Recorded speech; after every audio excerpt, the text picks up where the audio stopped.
Hi students, நம்ம இப்போ மத்தியமால 6வது தான தோஹாவளி பார்க்க போகிறோம். தோஹாவளினா என்ன? தோஹாவளிங்கிறது ஹிந்தியில் இருக்கிற திருக்குறள் மாதிரி. நமக்கு தமிழில் எப்படி திருக்குறள் இருக்கோ 2 அடியில், அதே மாதிரி இதில் வந்து தோஹா அப்படிங்கிறது 2 அடி செய்யுள்னு அர்த்தம். இதை வந்து கண்டஸ்தான் கொடுத்துருக்காங்க பார்த்தீங்களா. கண்டஸ்த அப்படின்னா மெமரி போயம்னு அர்த்தம். மெமரி பண்ணணும் அப்படின்னு அர்த்தம். இப்போ நான் நடத்துகிறது உங்களுக்கு வந்து 6 தோஹா கொடுத்துருக்காங்க. 6 தோஹாவும் உங்களுக்கு வந்து மெமரி போயம் தான். ஒன்றா நான் நடத்தி விடுறேன். நீங்கள் மீனிங்ஸோடு நான் சொல்லி கொடுத்துட்றேன். நீங்கள் அப்புறம் ஒவ்வொரு தோஹாவாக மெமரி பண்ணுங்கள். ஓகே ஸ்டூடெண்ட், இது வந்து நீங்கள் செய்யுள் வந்து மெமரி பண்ணிட்டாலும் இது வந்து பாவார்த்தலை கேட்கும்போது நான் மீனிங் நடத்துகிறேன்னா உங்களுக்கு எழுதுறதுக்கு ஈஸியாக இருக்கும்.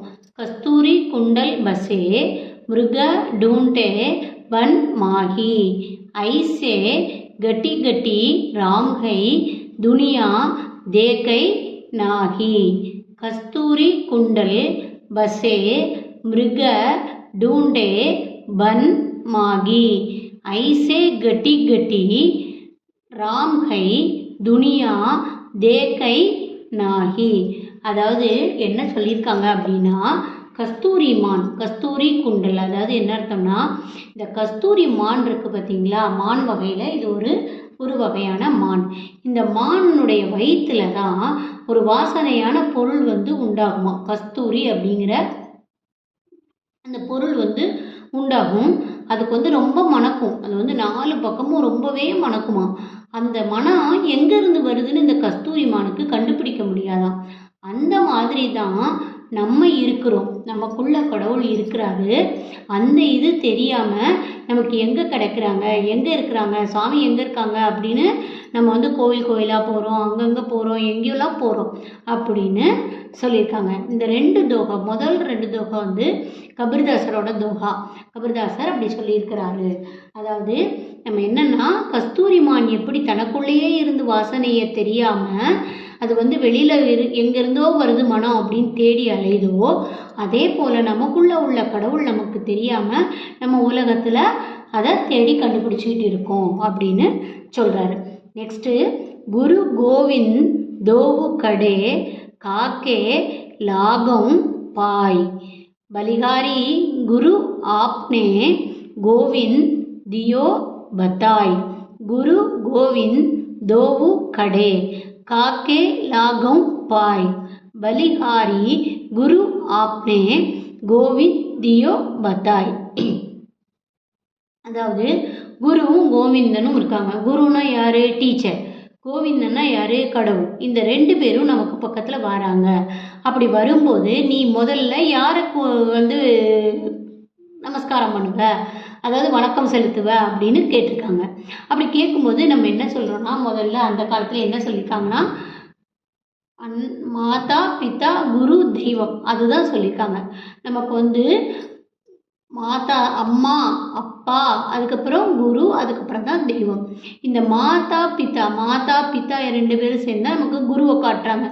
இந்த குரு கிட்ட போனால் தான் நமக்கு வந்து கோவிந்தனை பற்றி, அதாவது கடவுளை பற்றி, இந்த வாழ்க்கையை பற்றி எல்லாமே நம்மளால் தெரிஞ்சுக்க முடியும். ஸோ குரு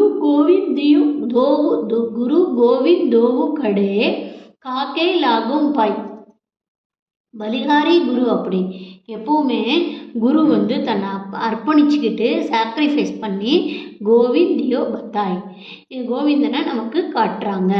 கபீர்தாசர் அப்படி சொல்லியிருக்கிறாரு. நெக்ஸ்ட்டு, ரகிமன் தாகா பிரேம் கா மத் தோடோ சட்காய் टूटे से फिर ना मिले कांट परी जाय. அதாவது என்ன அப்படின்னா, ரஹிமன் தாகா பிரேம்கா மத் தோடோ சட்காய் டூட்டே சே ஃபிர் நா மிலே காண்ட் பரி ஜாய். அதாவது ரஹிமன் என்ன சொல்லியிருக்காருன்னா, அன்பினுடைய நூல் வந்து ரொம்ப மெல்லிசானது, ரொம்ப மெல்லிசான நூலால் அன்பு வந்து ஆகியிருக்கும். அந்த அன்பு கட்டப்பட்டிருக்கும். அன்புனால் கட்டப்பட்டிருக்கேன் அப்படின்னு சொல்லுவாங்க பார்த்தீங்களா, நீங்கள் கேட்டிருக்கீங்களா? அன்புனால் கட்டப்பட்டிருக்கேன் அப்படின்னு சொல்லுவாங்க பார்த்தீங்களா.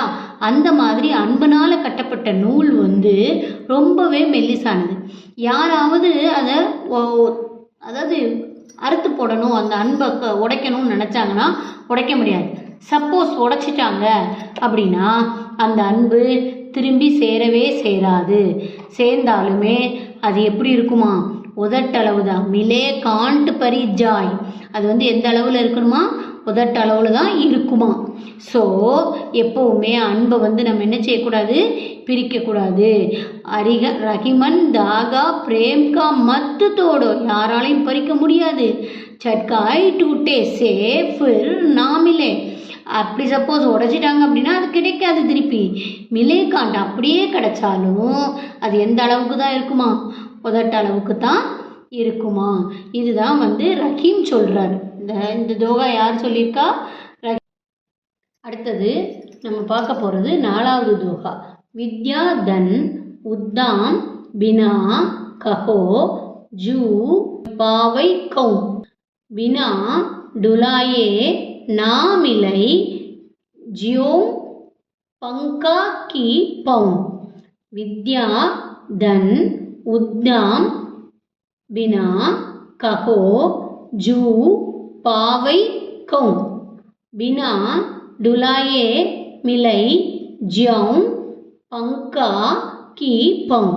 அதாவது என்ன அர்த்தம் அப்படின்னா, ஒரு கல்வி நமக்கு கிடைக்கணும் அப்படின்னா நம்ம வந்து அதில் முயற்சி பண்ணணும், உழைப்பு இருக்கணும். நம்முடைய உழைப்பை போட்டால் தான்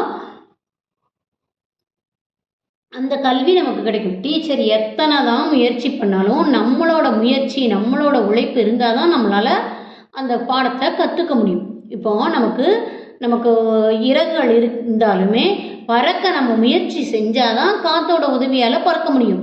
நான் வந்து எந்த முயற்சி செய்யாமல் கீழேயே இருந்தேன்னா என்னால் எப்படி காற்றோட உதவியால் பறக்க முடியும் அப்படின்னு கேட்டிருக்காங்க. அப்போது நம்ம எந்த ஒரு கல்வி நமக்கு கிடைக்கணுனாலும், எந்த ஒரு பாடம் நமக்கு கிடைக்கணுனாலும், எந்த ஒரு முயற்சி நமக்கு இருக்கணும், உழைப்பு இருந்தால்தான் நம்ம அதில் முன்னேறி வர முடியும். இதுதான் விருந்தக்கே தோகா. இது யார் எழுதியிருக்காங்கன்னா விருந்த அப்படிங்கிற அந்த கவிஞர் எழுதியிருக்காரு. ஹரி சா ஹீரா சாண்ட் கை கரை ஆன் கி ஆஸ் தே நர் ஜமபூர் ஜாகி ஜாகி கே ஜாகி கே ஜாகி கே சத் பாஷை ரைதாஸ் பாஷை ரைதாஸ். உங்களுக்கு புரியணுங்கிறதுக்காக தான் மெதுவாக நான் வந்து ரீட் பண்ணி காட்டுறேன். தப்பாக சொன்னாலும் அதை எப்படி கரெக்ட் பண்ணணும் அப்படிங்கிறத நான் உங்களுக்கு சொல்லி காட்டுறேன். ஹரி சா ஹீரா சாண்ட் கை கரை ஆன் கி ஆஸ் தே நர் ஜமபூர் ஜாகிங்கே சத் பாஷை ரைதாஸ். ரைதாஸ் பாடியிருக்காரு இந்த தோகாவை.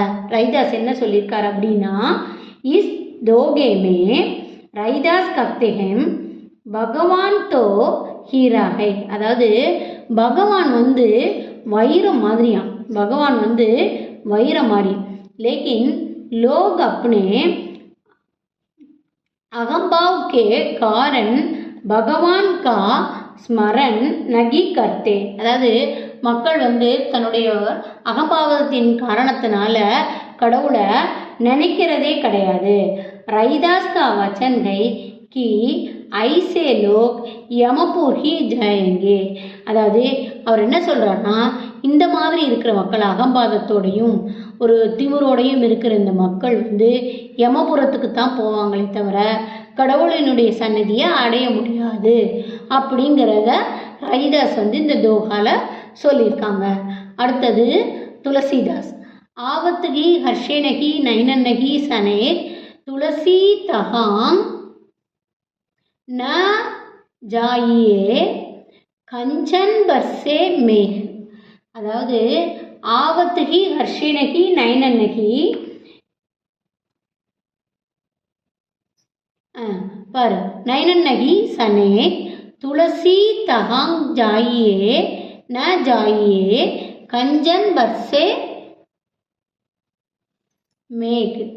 ஆவத்கி ஹர்ஷேனகி நைனன்னகி சனே துளசி தகாங் ந ஜாயியே कंजन बरसे मेघ அதாவது என்ன சொல்றாருன்னா எப்போ ஒரு இடத்துல மரியாதை இல்லையோ அந்த இடத்துக்கு நம்ம என்ன செய்யக்கூடாது போகவே கூடாது மதியாதார் தலைவாசல் மிதித்தொருகார் சென்று மிதியாமை கோடியுறும் அப்படின்னு ஔவையார் சொல்லியிருக்காங்க அதே மாதிரி தான் இந்த துளசிதாசரும் சொல்லியிருக்காங்க எப்போ நம்ம எப்போ நம்ம ஒரு வீட்டுக்கு போகிறோமோ அப்போ நம்மளை புன்னகையோடையும் நல்ல ஒரு ரெஸ்பான்ஸோடையும் வரவேற்கலை அப்படின்னா நீ அங்கே கோடி ரூபா கொடுத்தாலும் சரி தங்கமே கொடுத்தாலும் நீ அங்கே போய் போகிறது இருக்கிறது அவங்களோட கூடுறது எதுவுமே கூடாது அன்போடு யார் வரவேற்கிறாங்களோ அவங்க வீட்டுக்கு தான் நம்ம போகணும் அப்படிங்கிறத இந்த தோகா மூலமாக சொல்லியிருக்காங்க இது தோகாவளி 6 தோகா சொல்லியிருக்காங்க